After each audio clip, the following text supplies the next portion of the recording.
I continue to save some of my liquidity in gold. I don't own it because I think it might go from 2000 to 2275. I own it because if faith in the system gets shaken, I'm afraid it's going to go to $8,000 or $10,000.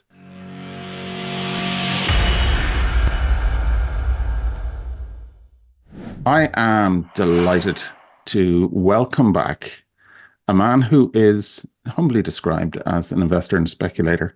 I would describe him as a very successful speculator and investor. He's also the co-founder of Battle Bank, and he is the CEO of Rule Investment Media. In reality, he needs no introduction. He is Rick Rule. Rick, welcome back to the channel. Dave, I'm delighted to be back. Thank you for having me. It's always a pleasure, and it's always entertaining and informative having you on with us.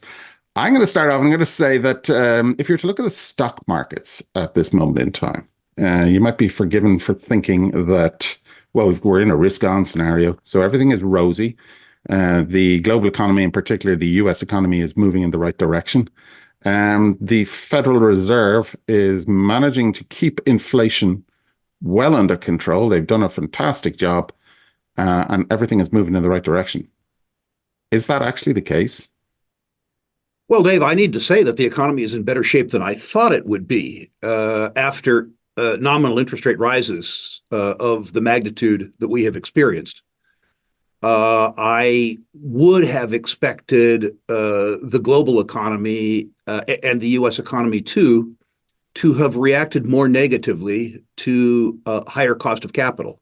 Mm. In prior credit cycles, the higher cost of capital caused disintermediation from equity markets to newly higher yielding deposit products and debt, which doesn't seem to have happened. Perhaps the right way to answer that is to say, doesn't seem to have happened yet. And there is a broadly strong US economy. It is important to note that that economy is affecting different parts of the population differently. People like me with access to credit and surplus capital to invest are doing very, very, very well indeed. Because although the interest rates are nominal, as I will argue later, the real interest rates are still negative after I see inflation. Mm. The people who don't have the skill sets or the access to credit that I have are doing less well.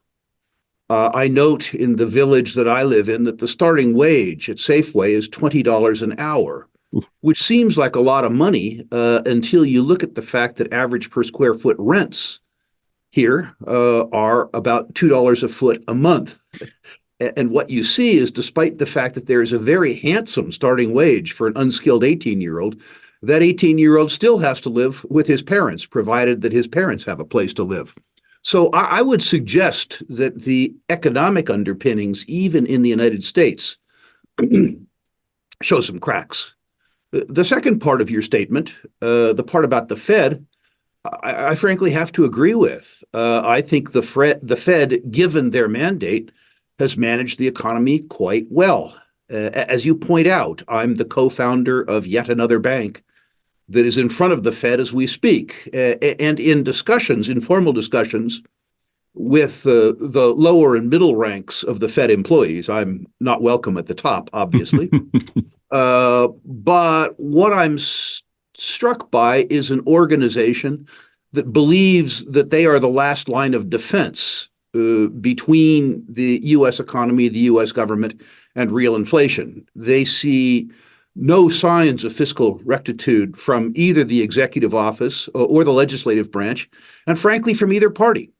And they believe that their management of the interest rates is the only tool that's left to the center to manage the economy against really profligate spending. Mm. Now Elsewhere. we've seen some, massive, not just large interest rate hikes, but the speed with which they hiked rates is something that is was something to behold, basically. But they did at the same time nearly cause a serious bank crash and liquidity issue. they seem to have gotten away with that for now anyway. Is that something that is going to rear its head again? I think that we aren't done with problems in the banking system. Um, I think that bankers, oddly, by the way, sidebar, Dave, banking is a superb business if you do it right. It's really a blocking and tackling business. The built-in interest rate margins between deposit interest rates and lending rates is extremely attractive if you aren't stupid. Unfortunately, there's a strain of stupidity through American banking that's terrifying. The idea that you fund long-term so-called assets with very short-term deposits leaves you vulnerable to a funding crush. Mm. We saw that wreck the U.S. savings and loan industry. This isn't the first time that occurred. We saw it in 2008. The idea that the bankers needed to revisit that idiotic strategy yet another time is totally crazy. And I think, Dave, that brings us to the last part of your statement with regards to, pardon me, managing inflation. And I really think this needs to be said on shows like yours. The broad population and many of the politicians and many of the bureaucrats believe that the consumer price index is a reliable gauge to inflation. It has become sort of the standard. And I would argue that the CPI is a constructed index and is not a reliable measure of inflation. First, the CPI, when it's inconvenient, doesn't include food or fuel. That's problematic for me. I like to eat. I fly. I drive. The second thing is that the index itself is, quote, hedonistically adjusted, which means... What's that mean? That's a really good question. What it means is that the people who construct the index assign arbitrarily values to the quality and the changing quality of the products that you consume. So they will hedonistically adjust the price of your computer or the price of your car or the price of the apartment that you live in because of alleged qualitative differences over the last 20 years. I won't argue that there's qualitative differences, but I would argue that what you pay is what you pay. The thing that bothers me the most about relying on the CPI, though, in terms of a cost of living, is that the CPI doesn't measure tax. The idea that a consumer price index doesn't include the largest cost category for the average family in any developed country is laughable. The average family pays more in tax than they do in shelter, energy, transportation, and food combined. And yet the CPI doesn't measure tax. When I tried, poorly, by the way, to understand the nature of the price rises in the basket of goods and services that I consume, note that I'm not sure that tax is a service, but we'll let that go. It would appear that the purchasing power of my savings in US dollars, arguably the strongest major currency on the planet, the value of my purchasing power is declining at about 7% compounded. There are other estimates, Shadow Stats as an example, John Williams, that would suggest that the real deterioration of the purchasing power of the US dollar is much greater. I don't know the number. I mean, in truth, I'm a credit analyst. I'm not an economist. But I'll tell you this. When you are measuring the deterioration of the purchasing power of your savings using the CPI at 2.7, you're lying to yourself.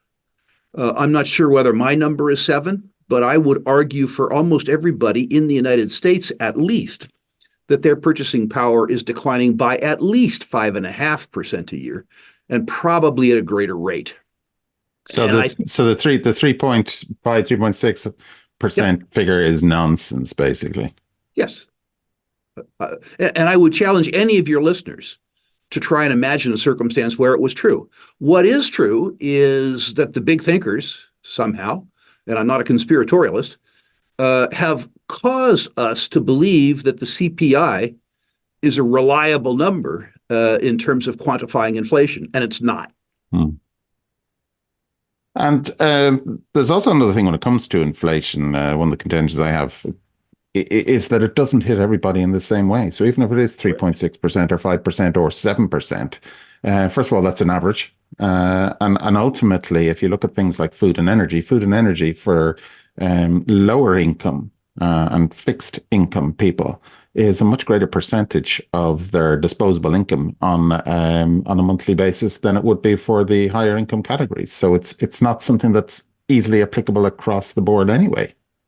Correct. And I probably am disingenuous complaining about inflation. The nature of systemic inflation at 7% and artificially low interest rates at 4% mean that people like myself with expertise and access to credit can borrow money cheaply, not as cheaply as 3 years ago, but cheaply still, Mm-hmm.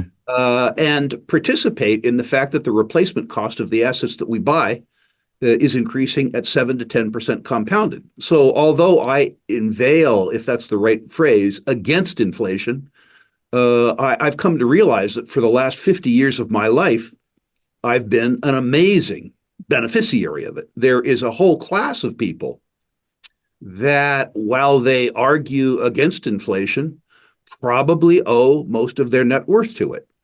I tend to tell people that I'm smart and that I work hard and all that kind of stuff. But the idea that my cost of capital is artificially low and my ability to deploy capital is enhanced by virtue of the fact that the replacement cost of those assets is increasing at a much greater rate than my cost of capital is probably responsible for most of my net worth. Do you think there's an argument to be had that the Federal Reserve are actually quite happy with a higher inflation rate anyway? I mean, we've got in the US, you've got national debt over what is it, $34 trillion now, which is incredible. And one of the only ways that you can live with that debt is if you effectively inflate it away. So on one hand, the Federal Reserve might have an appetite for a slightly elevated level of inflation, and well, as you're suggesting, they're kind of getting away with it because the real rate probably feels like it's closer to your 7% than it is to the official 3.6.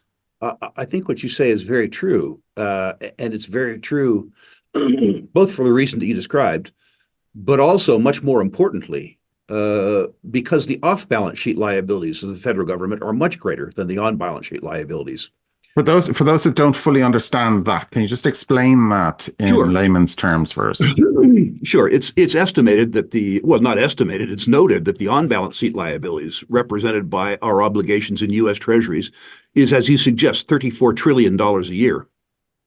The Congressional Budget Office, not some cranky old libertarian, believes that the net present value, the discounted net present value of entitlements, people look at my face, I'm a 71-year-old, Social Security, Medicare, Medicaid, military pensions, that number, according to the government itself, exceeds $120 trillion. So that $120 trillion needs to be serviced by set-asides, which aren't being set aside because the deficit is $2 trillion a year. Mm-hmm. The only way not to hit a funding cliff is to inflate away the net present value of those obligations. We did it in the United States in the 1970s. That's what the 1970s was all about. By the end of the decade of the 70s, we had depreciated the value of the dollar and hence the fixed funding liabilities in dollar terms of our off-balance sheet obligations by 80%, which is to say people that had the same amount of money in 1980 as they had in 1970 were 80% poorer on a purchasing power basis. And so I think what we're seeing is artificially low interest rates, which help the government service the on-balance sheet liabilities, the interest charge on treasuries, at the same time that we see the destruction of purchasing power to inflate away the net present value of the obligations that we have in entitlements. I think your observation is exactly correct. And I think it's important that individual investors understand that. So we're talking about a total potential liability in excess of 100 trillion, 120 trillion, maybe more. 150. 150. Wow. On balance sheet, off balance sheet, 150. That's according to the Congressional Budget Office, by the way, as I say, not according to some cranky old bald libertarian.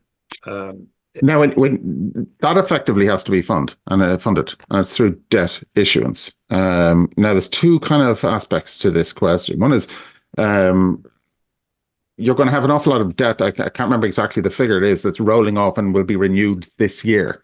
Yes. And it's a significant amount. And it's going to be being replaced at debt at a much higher level now, given the interest rate rises that we've seen.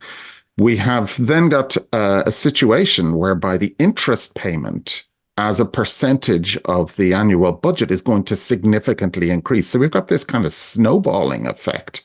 And that's happening at a time when appetite for US dollar debt is on the decline.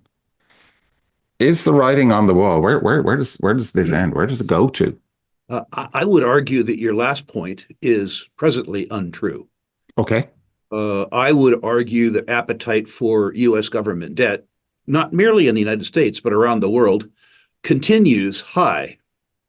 My friend Doug Casey wisely notes that the U.S. dollar is the worst currency in the world, except all of the others.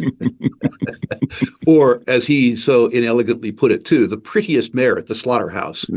And I would argue as well that while the United States government isn't perceived as a trustworthy counterparty, we have the tendency to project our wishes beyond our border by weaponizing the dollar and the bond market. And while many countries don't trust us, they would appear to trust us more than they trust each other. And I suspect that there's a fair bit of ruin left in the dollar. We watched something similar happen in the decade of the 70s. Your audience was probably too young to remember it, but I'm not.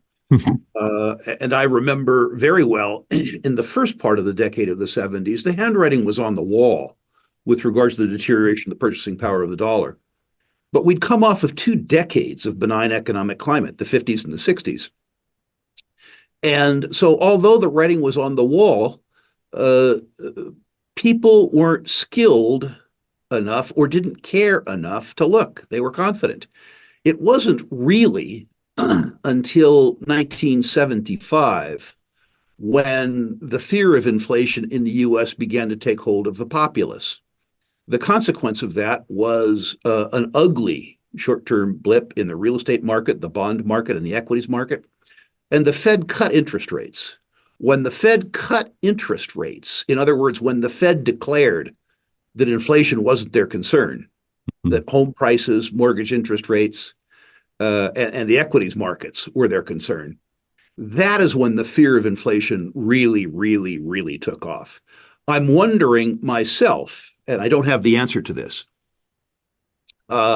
if the Fed is forced for political reasons or other reasons ultimately to pivot and lower interest rates.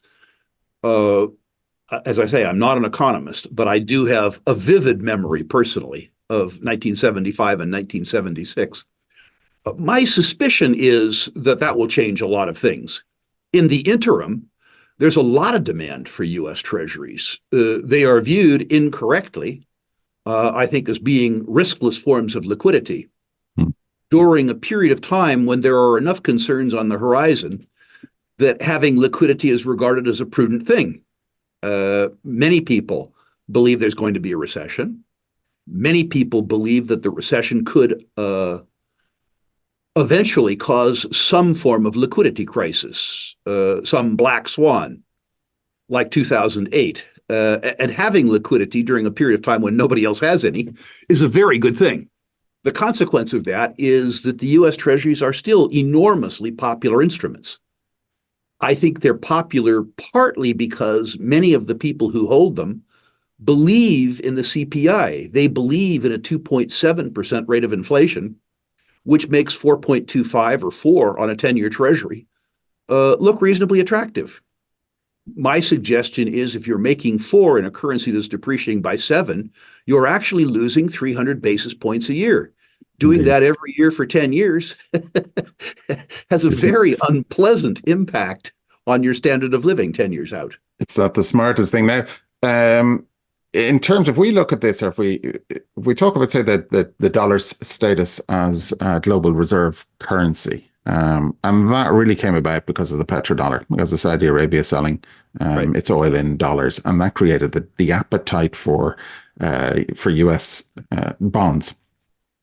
There are movements to change that. And I know I do like the line that about that you used, Doug Casey's line about I think it was about currencies, that the dollar is the worst currency in the world except for all the rest. Um, we have seen movements out of the dollar, not necessarily into other currencies. We're seeing a lot of central banks around the world who are continuing to purchase precious metals. Is that their way of de-dollarizing, or is that something separate that they're trying to do? As in not just de-dollarizing, but get out of fiat currencies effectively Uh, in totality. And we're also seeing whether it's Russia after the US effectively weaponized financial markets. We saw Russia, the impact that that had on their foreign held assets, and a potential increase in the appetite of other nations to reduce their exposure to the US. So sorry, there's a lot to unpack in that yeah, question there. I think many entities, governments, corporations, and individuals are concerned about the overreaching nature of the American political machine. I myself like to save outside dollars just in case, and I'm no government. Uh, Certainly, as I say, while the governments trust us less and less, for good reason, they trust us more than they trust each other. And certainly the move to gold, I think in many senses, represents, first of all, their understanding that getting paid a negative interest rate and assigning seigniorage to a country like the United States that's trying to exert undue influence is both stupid and negative. I think they also understand that if they are going over time to utilize a medium of exchange that isn't the US dollar, that gold is the only one that they can do it in. I notice, as an example, the BRICS currency, which many newsletter publishers are selling circulations on based on the fact that it's going to destroy the dollar. My suggestion is that's absolute hogwash. Doug Casey again. The dollar is an IOU nothing. The euro with 17 or 18 countries is a who owes you nothing. The BRICS is a nobody owes you anything. Can you imagine a fiat currency that would operate between, as an example, India and China with open hostility on their borders? Can you imagine the Chinese running a large trade surplus with the Russians and presenting a bill at the end of the year for settlement? uh, this is all silly. I suspect, despite all of its flaws, that the U.S. government will, for the rest of my life at least, remain uh, the world's reserve currency, the world's settlement currency. I'm not arguing that that's a good thing, although as an American, for me, it's a wonderful thing. The idea that we have the benefit of seigniorage and we can export our idiocy to countries around the world who have no alternative because the other forms of idiocy are greater. For me, that's a wonderful thing until it ends. Where do we go from here then? I don't know where we go. Where I go is that I continue to save part of my liquidity. And by the way, I believe in liquidity. I continue to save some of my liquidity in gold. I don't own it because I think it might go from 2,000 to 2,275. I own it because if faith in the system gets shaken, I'm afraid it's going to go to $8,000 or $10,000. I'm afraid that we revisit 2008 in some fashion. What would cause it? I don't know. I'm not that smart. And I also maintain US dollar liquidity, but in very, very, very short-term instruments. I understand completely that I'm getting 4% in a currency that's depreciating at 7%, that I'm losing 3% of my purchasing power a year. I consider that negative interest rate personally to be an option premium. so that if the liquidity squeeze that I'm afraid of occurs, that I will be able to take advantage of it rather Hmm. than being taken advantage by it. Okay. And I'm tending, I've actually tended towards this for 40 years now. I tend to invest in things that I understand very well. I'm not tempted, as an example, by consumer product stocks because I don't know anything about them. Hmm. I'm not tempted by the big tech stocks because I don't know anything about them. I'm not tempted any longer to invest in categories that I don't understand well.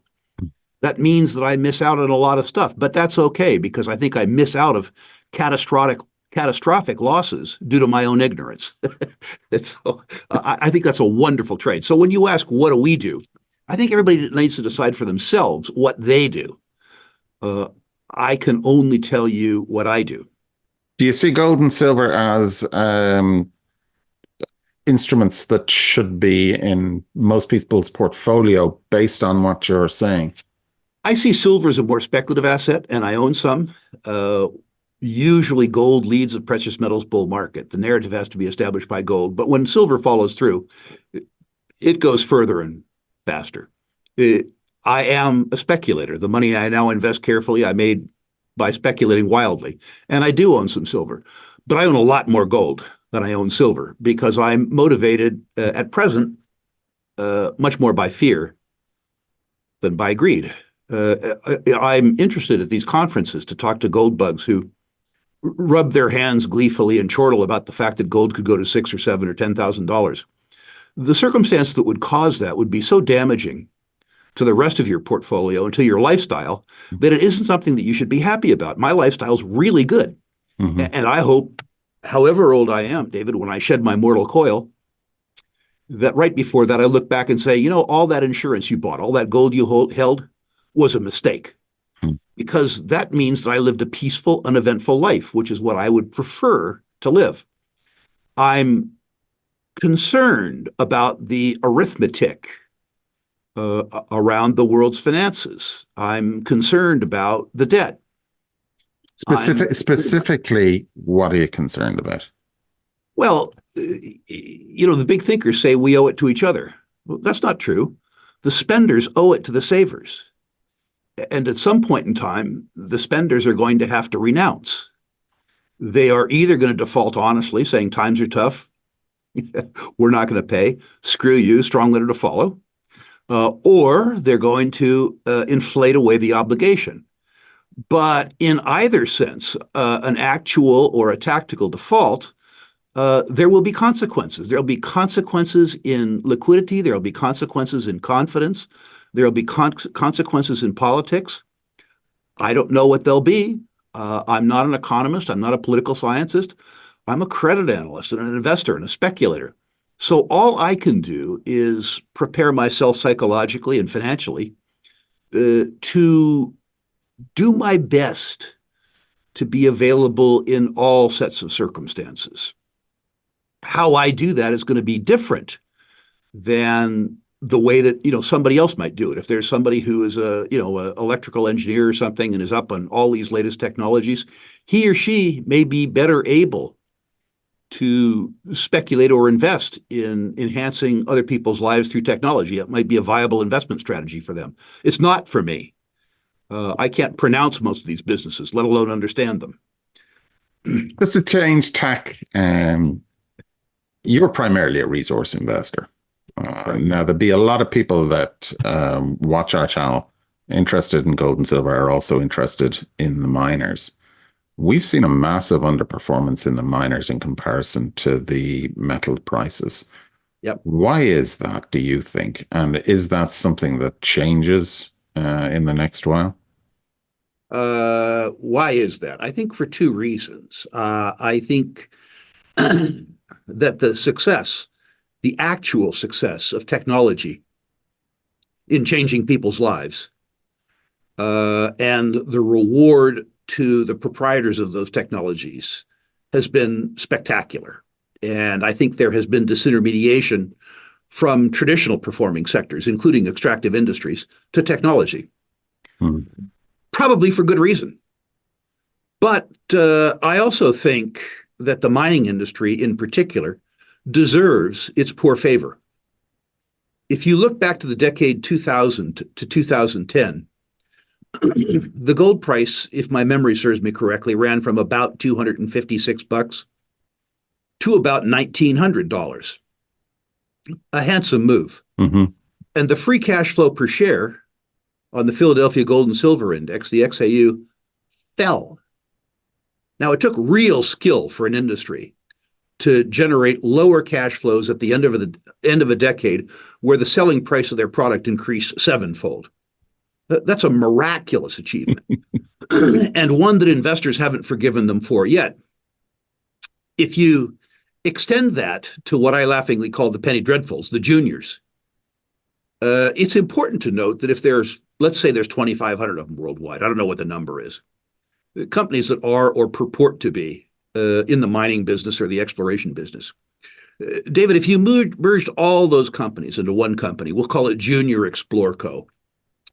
That company, expenditures minus sales and takeover, stuff like that, in a good year would lose $2 billion. A good year, ironically defined as one where they couldn't raise money. In a bad year where they could raise money, it'd lose $6 or $8 billion. So what should I pay for this company? Should I pay 7 times losses? 10 times losses? If gold price is rising, should I pay 15 times losses? The truth is that the junior industry as it sits is unviable. What's lovely for a speculator like me is that headline fact obfuscates, I guess, hides the fact that 5% of the companies in the sector generate such spectacular value creation that they add legitimacy and sometimes luster to a sector that loses between $2 and $6 billion a year. If you invest in the mining sector, you will get poorer. You will absolutely get poorer. If you ignore the sector and invest in companies, you will do as I have done over 5 decades. You will get markedly richer in fits and starts. What's important is 2 things. Stock selection is important, but the other thing that's important is a contrarian attitude. You have to invest in the sector or in subsectors when they are out of favor. This is a capital-intensive, cyclical business. Mm-hmm. The cure for low prices is always, David, low prices. Mm. The cure for high prices is always high prices. I remember back 3 years ago when speculators thought uranium was a 4-letter word. The price of the stuff was $20 a pound. It was costing the industry $60 a pound to make it. The uranium price had to go up or the lights would go out. Those are the only 2 choices. But because it hadn't performed for 2 or 3 or 4 or 6 quarters, people sold off an asset class that had to triple. Mm-hmm. Now that it's tripled, people are clamoring to own it. It's a reversal of the idea that you buy what's hot and the acceptance of the fact that you buy what's not. That will cause people to do well in extractive industries. So basically you're saying is avoid the sector unless you can actually analyze the stocks on a deep level. I think that's right, David. Unless you have a lot of patience and you're willing to buy the best companies and own them for a decade. What is nice about extractive industries is when they give you a bull market, it's infrequent. They return so much that just owning the market beta, not paying any attention to the alpha, mm-hmm. will do well. I think there's an argument that a true argument that 5 to 7 years from now, we're going to have broad spread shortages across a lot of industrial materials, conventional energy, copper, agricultural minerals. And an argument can be made that an intelligent investor would buy the best 10 or 15 natural resource companies on the planet and then go fishing. Just relax. Yeah, you might have to suffer through a recession. The portfolio might fall 30%. before it rose 200 or 300%. Persistence and tenacity in resource markets, both in terms of high quality companies and in terms of speculation, is an absolute requirement. I'm going to ask you one final question. What is your best piece of advice for the average investor in order to protect themselves against what you believe the next couple of years holds? Invest in yourself. Your biggest investment risk isn't President Biden. It isn't Putin. It's to the left of your right ear and to the right of your left ear. Avoid emotion. Understand that your time preference doesn't matter. Yeah, you want your stocks to rise before the next long weekend. The market doesn't care what you want. So if, as I believe, 5 to 7 years is an appropriate time frame for a sector, have a 5 to 7 year orientation. Understand, too, that volatility is not the same as risk. What volatility means is that things go on sale frequently rather than occasionally. So if you use volatility rather than being used by volatility, you will do well. But most importantly, understand that the market isn't a subject. It's a facility to buy and sell fractional ownership in businesses. Knowing something about what the business is worth is the only way that you can make money accessing that market, except by pure luck. And don't count on luck. As I said, informative and entertaining, always. Rick Rule, thanks for joining us again. Certainly a pleasure. Thank you for having me back. If I might, one offer to your viewers. Absolutely. Please, fire ahead. If you care about what I think about natural resources, and particularly yours, if you go to my website, Rule Investment Media, and list your natural resource stocks, I personally will rank them 1 to 10, 1 being best, 10 being worst. If I think my comments on individual issues have any value, I'll make those comments. I won't make comments on all issues, but I will on ones where I think I have value. That's ruleinvestmentmedia.com. List your natural resource stocks, no obligation, no cost. I'll rank them. I'm going to stick a link in the description below this video. And this is actually something that I did after the last time that you were on, and I'm very glad that I did do it. And Rick responded directly to me with his suggestions or his comments and his ranking. And it's something that I'd recommend anybody to take and everybody to take advantage of. Rick Rule, thanks for joining us. Thank you, Dave. It's a pleasure. I enjoy talking to your audience. I enjoy our discussions. Likewise.